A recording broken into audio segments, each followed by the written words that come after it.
want to take a step back from any particular tradition and ask, can a thinking person in good conscience have faith in God, period? That is religious belief a rational thing to have? Or is skepticism the only honest position that we can maintain? To answer this, I'm going to try to bring up two of the sharpest minds from the late 19th and early 20th centuries. William James, the American philosopher and psychologist who helped found pragmatism, and Bertrand Russell, the British logician, Nobel laureate, and perhaps one of the most celebrated skeptics in the history of modern philosophy. These two are usually set up as opposites, and I'm kind of doing that here.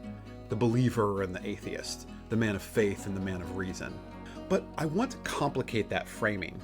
Both of these men accept that God's existence cannot be proven through reason alone, but neither argues from a place of certainty either.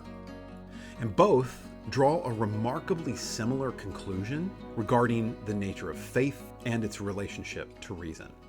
Welcome back to American Socrates. I'm Matt Rupert. By the time James and Russell were writing, the classical philosophical proofs for God's existence had already been thoroughly dismantled by previous philosophers. Immanuel Kant, in his Critique of Pure Reason, like a century earlier, had shown that the cosmological argument, that everything has a cause, therefore God, the ontological argument, the argument that God is by definition the greatest conceivable being, and that that being must exist in order to be that great, therefore God exists, and the teleological argument. The order of the universe implies a kind of design, and so there must be a designer behind it. All of those, he said, fail as proofs. And so the question that we're facing here is not whether we can prove that God exists using reason. We don't think we can. Most philosophers agree. We just simply can't answer that.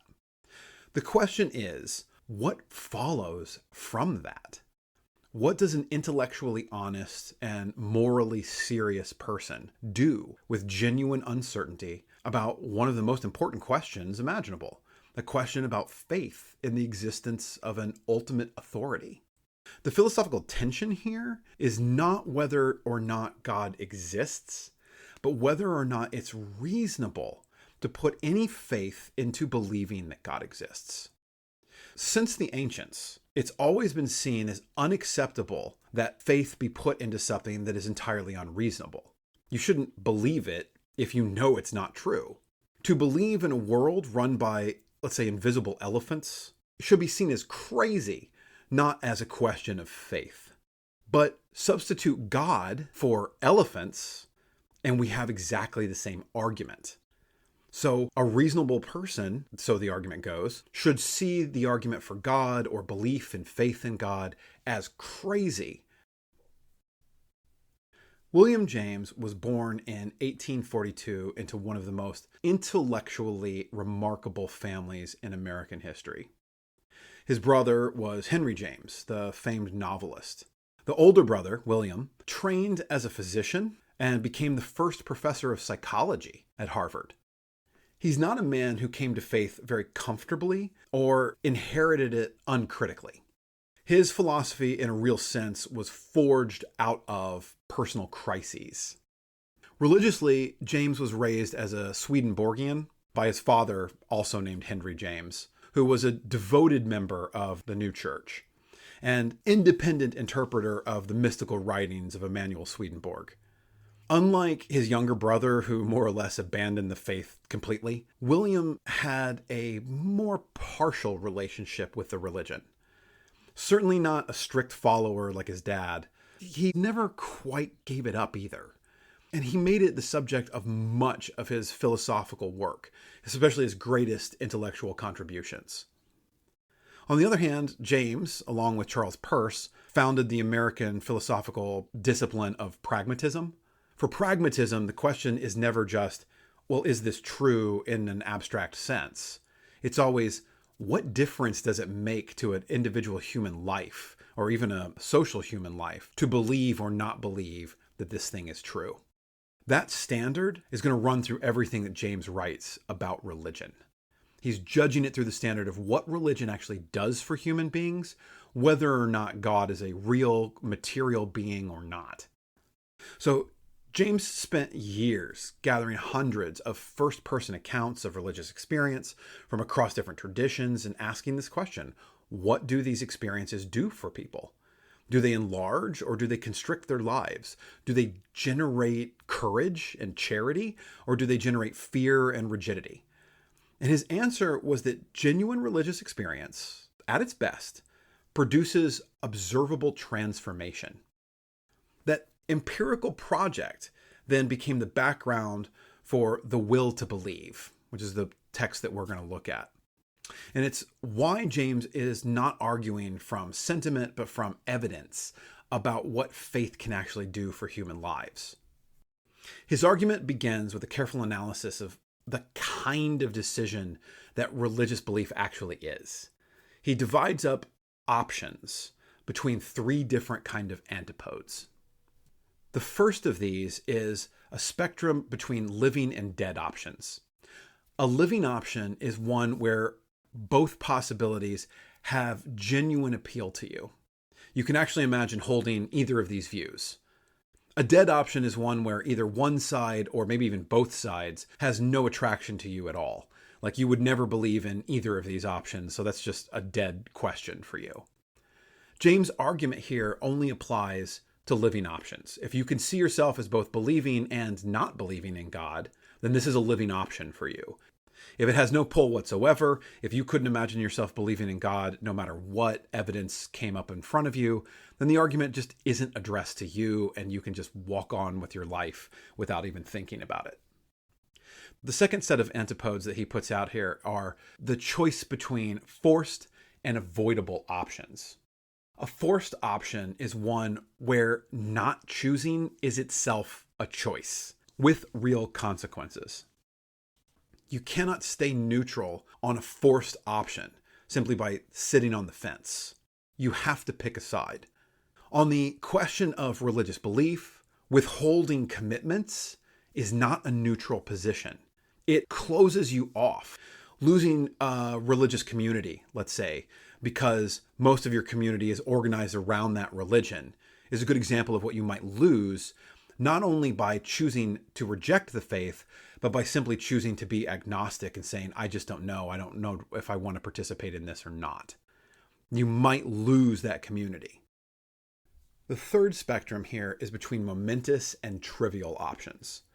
A momentous option has really high stakes and is unique in some way where it can't be reversed easily.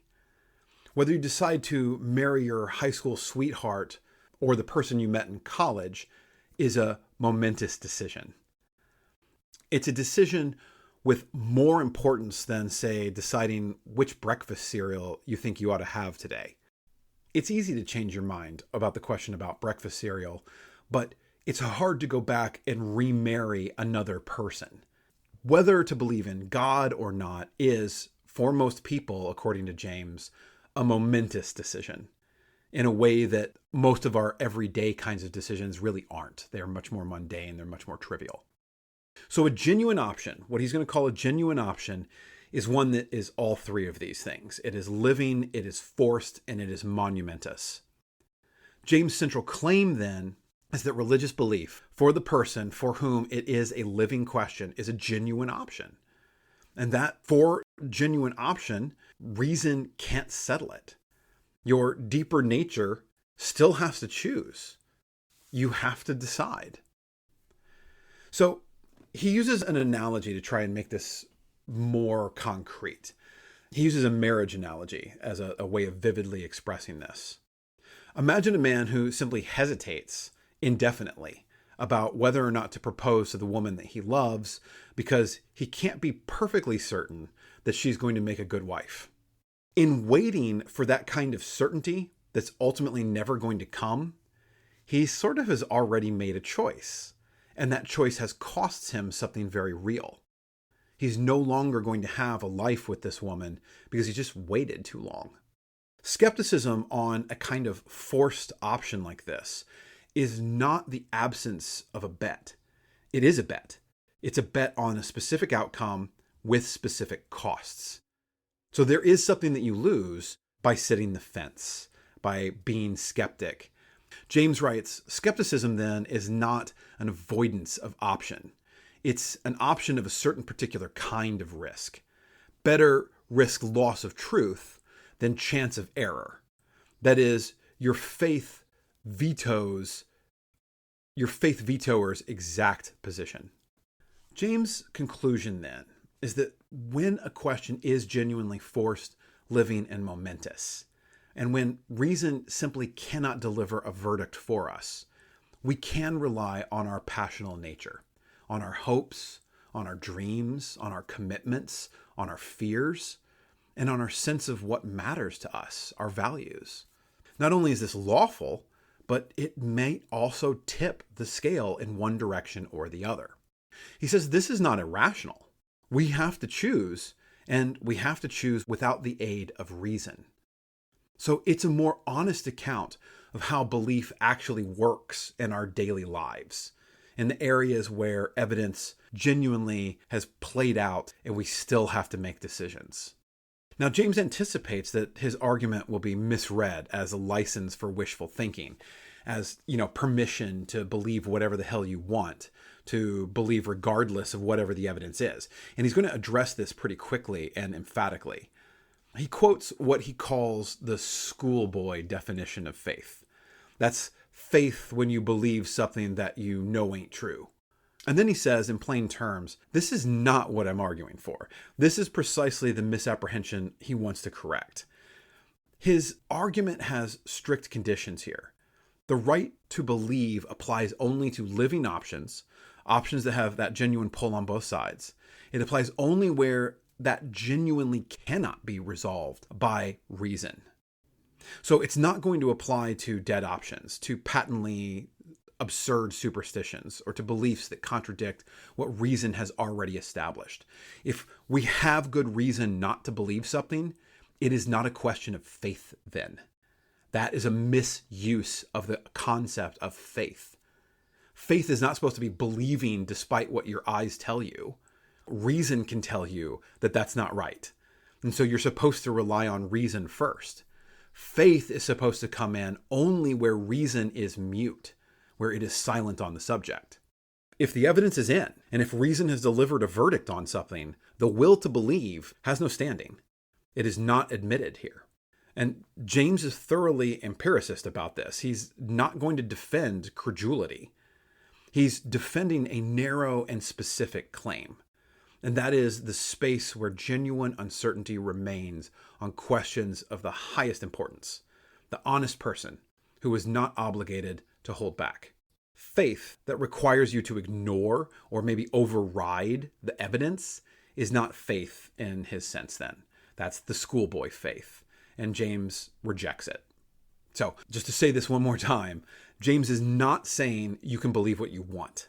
He's saying in moments of genuine uncertainty, on forced and momentous questions, you're not required to sit there paralyzed because reason can't deliver an answer to you. The schoolboy faith of believing whatever you know ain't true, just to prove your loyalty to a group, is something that he is arguing against. But the right to invoke faith in questions where reason is mute is something that he is arguing for. I want to compare that now to Bertrand Russell. Russell was born in 1872 to the British aristocracy. He became one of the great mathematical logicians of the 20th century. He was jailed for his pacifism during World War I, and he won the Nobel Prize in Literature and spent his nearly century-long life arguing that clear thinking is actually a moral obligation on people. He was combative, he was witty, and absolutely committed to the principle that you should believe things because there is evidence to support them and for no other reason. He was also famously, perhaps even militantly, atheist. He was once denied a teaching position in the United States because the governors of the school believed that his atheism made him potentially licentious, and they feared that he might prey on hapless co-eds. But much of Russell's own moral outlook was by his own admission here, shaped by his grandmother's Christian influence upon him. She taught him Exodus 23:2, "Thou shalt not follow a multitude to do evil." And he said it guided him throughout his entire life. The man who spent decades then arguing against religious belief was, in his deepest moral instincts, a product of that. And I think this is a common inconsistency in the complexity of human existence. And I don't want you to confuse it for a kind of hypocrisy. Many independent thinkers come to similar conclusions about religion. We saw that with the axial age and the different thinkers in different places under different cultures coming to very similar conclusions about morality and religion and so forth. And that's likely because these answers are written in human experience. They are part of the foundation of what it means to be human.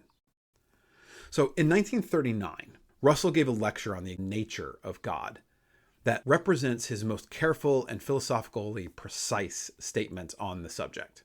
It covered similar ground to his much more famous 1927 lecture, but it was more nuanced, and it contained a passage about faith and reason that is surprisingly very close to what James argued. Okay, Russell's basic position here is that it's not a certainty that God does not exist. He says he's arrived at a negative conclusion, that the arguments for God's existence don't succeed, and that without a positive conclusion on the first question, the question of God's nature can't actually arise for anybody. If you're not really sure whether God exists or not, you can't really speak to the nature of God. Like, you can't talk about the mating habits of unicorns if you don't really believe that unicorns exist. In James's term, then, what Russell is expressing here is that this is not a living option for him, discussing the nature of God. This is a kind of agnosticism that leans into atheism, and it's held with intellectual honesty about the limits here. On the arguments themselves, Russell is very brisk and rather systematic about dismissing them. The first cause argument is if everything must have a cause, God must have a cause as well. If God can exist without one, so could the rest of the universe. And so that doesn't prove God's existence. For the design argument, he quickly dismisses by saying the apparent fitness of the world for life is explained by evolution just as much as it's explained by a designer. So a designer isn't necessary then, and we can get on without one. The natural law argument that physical laws describe certain patterns, they don't command anything, he says. And the word law here is something of a metaphor borrowed from human legislation, but it's a metaphor then and not really a proof of God's existence.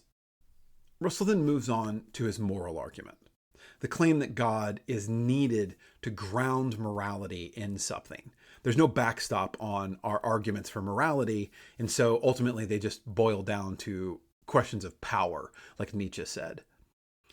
The claim then that God is needed to ground morality, Russell returns to the Euthyphro problem that Aquinas himself had to try and navigate. Either God's commands are good because there is a moral standard independent of God. There are laws that even God himself can't break, in which case you don't even need God in order to have morality. Or goodness means just whatever God commands. It's completely arbitrary and authoritarian in that way, in which case morality is also simply arbitrary. God could command two different things at two different times, and they would both be correct. The dilemma has never really been solved successfully in 2,500 years. What is surprising here is how close Russell lands to James in his defense of faith, and it's also a denunciation of it.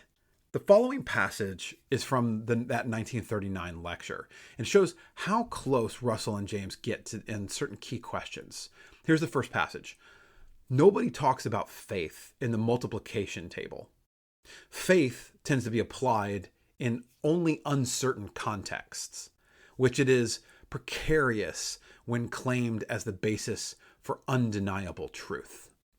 Right? What he's getting at in this passage is he's trying to say, we don't need faith in positions and in questions where reason will do everything we need it to do. If reason can answer the question, it doesn't become a question of faith for us. We don't need to invoke our belief in 1 + 1 = 2. It just is that way. It's the only way it makes sense. So towards the end of that same essay, he writes, "The important thing is not what you believe, so long as you believe with honest veracity. Think as truthfully as you can, and then it won't matter what it is that you finally think." What is Russell really saying here? I think one of the things he's not saying is that faith is always illegitimate. He is saying that faith belongs in these uncertain contexts and that it becomes dangerous only when it is invoked to claim certainty where actually certainty does not exist. That is not the rejection of faith outright. That's simply a standard for when faith is appropriate. To say, "I believe," is to claim a certain level of faith in something. But it's very different from saying, "I know this to be true," which is adding a level of certainty onto that claim about your belief. So if James was trying to tell us that faith only applies to living options when reason does not apply, Russell is saying that faith belongs in uncertain contexts, not as a substitute for settled truth. So we might say that these are the same line drawn in different directions.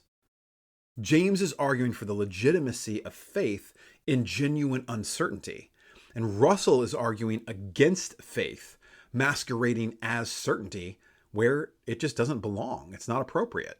So these don't contradict each other, I think, at all. I think they kind of converge into the same discovery. The person both men are opposing here is the same person. The one who would use the language of faith in order to claim certainty that is really unwarranted, or to override and dismiss evidence that they don't like, or to shut down questions that they find threatening. That's the schoolboy faith that James rejects. That is the dangerous trespass of faith that Russell warns us against. Both men want a faith that has looked honestly at the evidence first, and then acknowledged that I don't know the answer. Then, at the genuine edge of human knowledge, at human reason, we can make peace with uncertainty. Whether that peace takes the form of a commitment or a suspicion is the real difference between them. And like Russell says, it doesn't so much matter what you end up deciding, because since you used reason, you're not going to turn it into something awful. The debate here then is not really between faith and reason. What it's between is, what does honest faith look like? And both men share the same answer. It looks like someone who's really done their intellectual homework first, who knows where the evidence has run out, and who doesn't claim any more certainty in their belief than the situation will allow them to do. So, having established how close I believe James and Russell really are on this, let me be precise about how they actually differ. James says, in genuine uncertainty, on forced and momentous questions, your deeper commitments have a rational right to tip the scale. The person who commits to a faith at the edge of evidence is not being irrational. They're simply being human in the best sense of what it means to be human. They're willing to take a risk on something, on a question that cannot be resolved by armchair thinking. Russell, on the other hand, says that the disposition to allow your commitments to tip the scale, even in genuine uncertainty, even on these important monumentous questions, is exactly the cognitive habit that has historically been used to weaponize faith by the zealot. The person who learns to let their hopes drive their beliefs in uncertain domains will find it all too easy to let that habit bleed into other domains where actually evidence is there, even if it's thin. But faith would then be unwarranted. The intellectual discipline of proportional belief, then, is not just an epistemic virtue. The habits of mind you have to make to be fair to both your beliefs' limitations and your opponent's beliefs' attributes. That is more than just a bonus feature of philosophical knowledge here.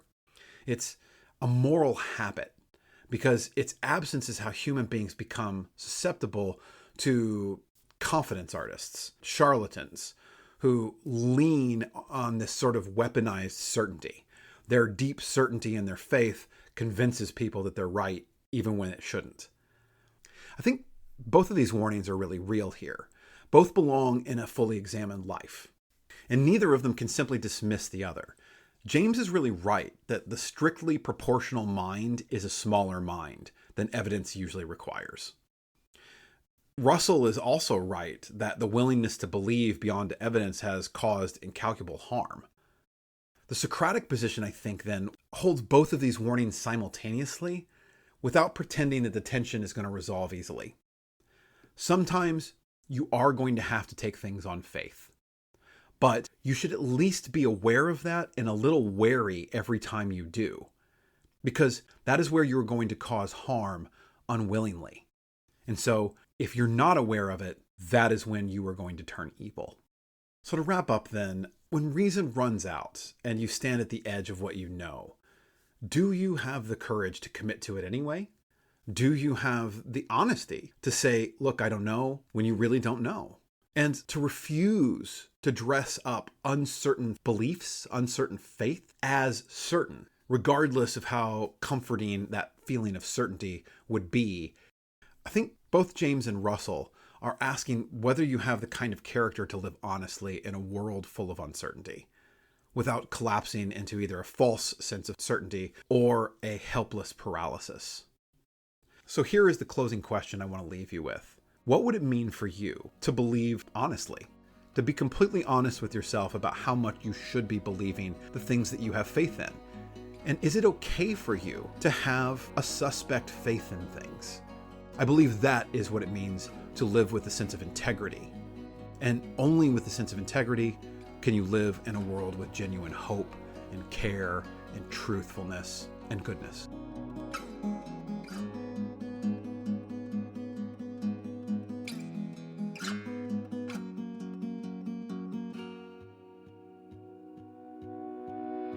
Thanks for tuning in to American Socrates. If today's episode of Philosophy got you thinking in new ways, make sure to subscribe so you'll never miss an episode. New, full episodes drop every Wednesday.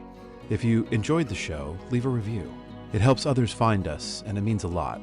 And if you know someone who could use a little more practical wisdom in their life, share this episode with them. Until next time, keep questioning everything.